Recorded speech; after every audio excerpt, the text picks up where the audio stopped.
Hey everybody, and welcome back to Favorite with Flavor. Today I made lasagna, and these are all the ingredients that I used for my lasagna today. I did use lean ground beef and sweet Italian sausage for my meat mixture. You just want to cut up your onions first, chop up your garlic, chop up your fresh basil as well, and just get those items set to the side.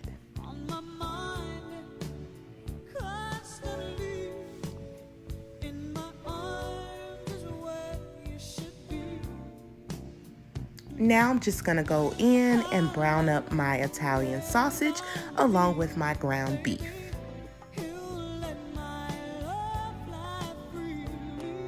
After I drain my meat mixture, I'm gonna saute up my onions for about 5 minutes, and then I'm gonna go back in with the garlic and saute that for another minute. And then I added a 1/4 cup of red wine. I only had Snoop Dogg on hand, so that's what I used. But feel free to use whatever red wine you have on hand, and be sure to let that wine reduce about 5 minutes. I'm just now seasoning up my meat mixture with salt, pepper, garlic powder, and onion powder.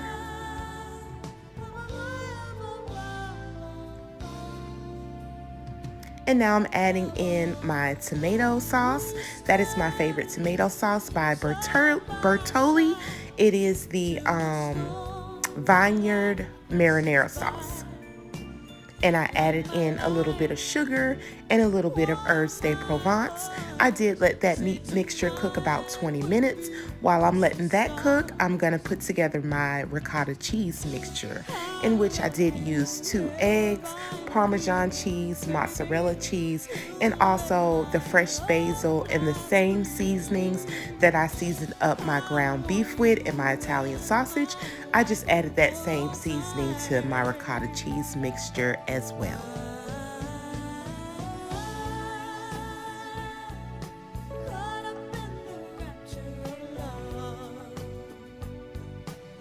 Once you get all of your ingredients in, you just want to make sure that that mixture is well combined. Once you do have it well combined, just set it to the side. And now we're just gonna start layering our lasagna. You don't need a whole lot of meat sauce at the bottom of the pan, just a little bit. And I'm going in with my lasagna sheets. These are awesome.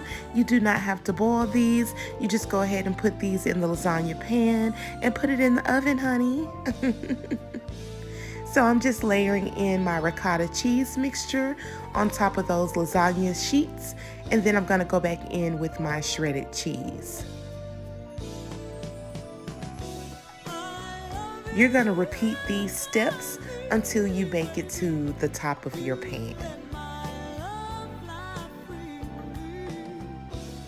When you do make it to your second layer, or when you're layering your cheese and your next layer of your meat sauce, you want to make sure you have an even layer.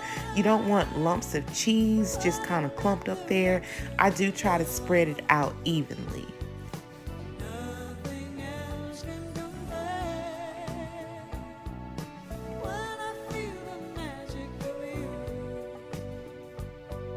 And now I'm just gonna go back in with the rest of my ricotta cheese mixture. I'm gonna spread it out as best I can. And then I'm adding in the rest of my mozzarella cheese and the Parmesan cheese. I did not use mild cheddar cheese at the top. I only wanted the mozzarella and Parmesan cheese at the top for color purposes. But you can layer yours however you like. And I'm going in with the rest of my fresh basil. And now I'm gonna cover this with parchment paper and foil. I already had my oven preheated to 375, and I'm gonna let this cook for an hour.